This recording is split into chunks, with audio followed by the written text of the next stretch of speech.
Detroit wins this game 34-31.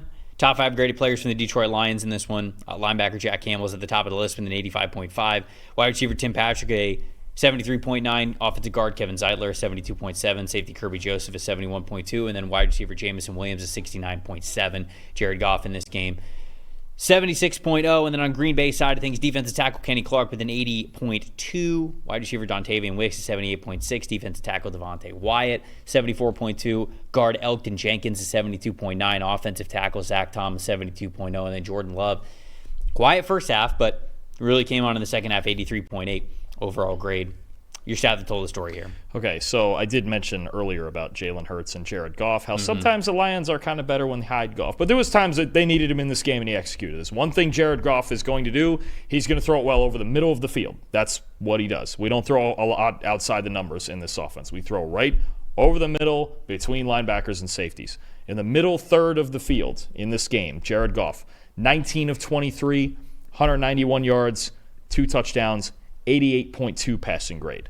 This is where the Lions' passing game lives. We see deep in cut after deep in cut after deep in cut, right? And they just keep completing them.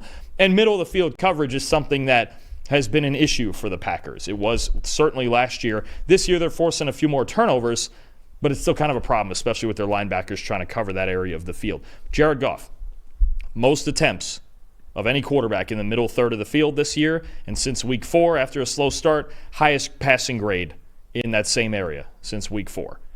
That's the Lions' passing game. They were able to get to the wheelhouse in their passing game when they needed it, whether it was play action or on third downs, anytime they wanted. Goff is an elite thrower of the football over the middle. If you're going to beat the Lions, you need to make him throw it outside toward the numbers. Yeah, obviously the stat that told the story that got all the headlines was them going forward on fourth down and sort of winning the game with the offense on the field. I think that everybody points out. I mean, I did as well. But if you even take a step back from that, the real stat that told the story is the Lions' time of possession.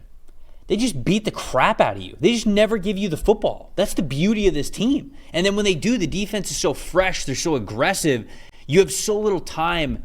The Lions, I haven't checked this week, but I got to think that they're still number 1. They were number 1 in the NFL in most points in the first half. And this team is like, they're gonna score a touchdown basically on their first or second drive. So you know that you're going to have 7 on the board from them on their first or second drive. And a lot of times when that happens, it's a methodical offense. It's a long drive. They're keeping the ball for a while. The defense is getting, they're getting rested. They're getting their wind. They're going to be more aggressive the next time out. It's just they played the perfect complementary football. And because of that, Lions controlled the ball for 36 minutes in this game compared to the Packers' 23. They're dictating how the game is played every single week. Lions, 80% on fourth down, 4 for 5 in this game, including the one big one that ended up winning the game for them. 47% on third down. It feels like 47% is almost like a bad day at the office for them, which is crazy. This is one of the most complete football teams you're ever going to find. And anybody can beat anybody any given week, especially when we get into the playoffs. It'd be a shame if this team doesn't make the Super Bowl. There's a lot of fans of teams who are, watching this show, Vikings fans, Packers fans, Eagles fans. They're hoping to make the Super Bowl in the NFC. Be a damn shame if this team doesn't make it because of how unbelievable they have been throughout the entire regular season. And why that time of possession you mentioned is so important is because of all of those defensive injuries.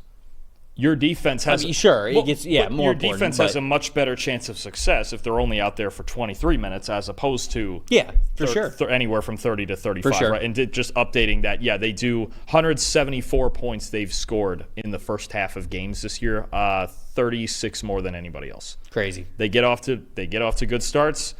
They run the ball. They throw it over the middle when they need to. The Lions have a pretty set formula. For as creative and everything as Ben Johnson is, it's actually very predictable a lot of times how this goes. Is that's what they do. And I just the fourth down, the last one especially, I just want to get to real quick. I think we have to understand with the Lions, when you're talking about you need 2 feet and you're taking 2 lead blockers and you're running behind Penny friggin' Sewell, their odds of converting that are higher than just about anybody else's in football. Mm-hmm. If that was the Seahawks or the Titans or the Jets or somebody else making that exact call, I might hate it.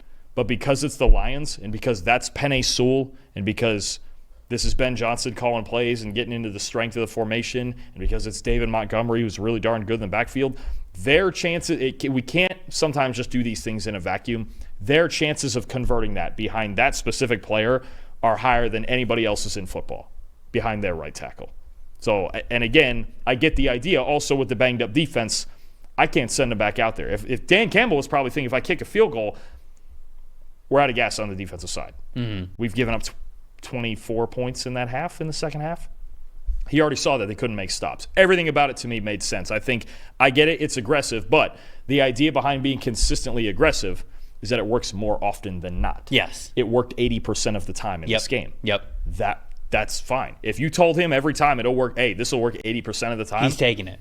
Every time. He might do it more. Yeah, every coach would. Anybody, 80%, you have to. Right. So I absolutely love the call. I don't get any of the complaining about that last call. Nope. And I didn't see, to be fair, I didn't see a lot of people complaining about it. There were a couple people who I saw on social media who were like, analytics doesn't really tell you to go for it here. But even the people who posted that, outside of just, like people who were just posting numbers from some sort of like simulations, there were a lot of people who were like, you need 2 feet behind Penei Sewell. Analytics doesn't really tell you to do this, but I get it. It's one of those things where it's like I get the willingness to be aggressive. And like you said, if you're going to have an aggressive mentality or an aggressive identity, it's a better way to say it, have it. Do what you need to do. I've seen a train of thought where it was good result, bad process. And for as much, I don't think in that scenario with his team that's bad process. Yeah, and I don't want to get into the momentum debate, but there is absolutely something to playing harder and more focused and giving your best for something that you believe in. And for Dan Campbell to be able to walk into that locker room afterwards and be like, I wanted you guys to dictate that football game. I wanted it to be us. We fall on our sword. Nobody else tells us how to play football. We play football the way that we know we can. I mean, if you're a player, how do you not run through a brick wall for that guy that will give you the chance? And I think him and Ben Johnson, for just the sake of execution, this sort of thing, it doesn't come out of thin air. This sort of thing is practiced.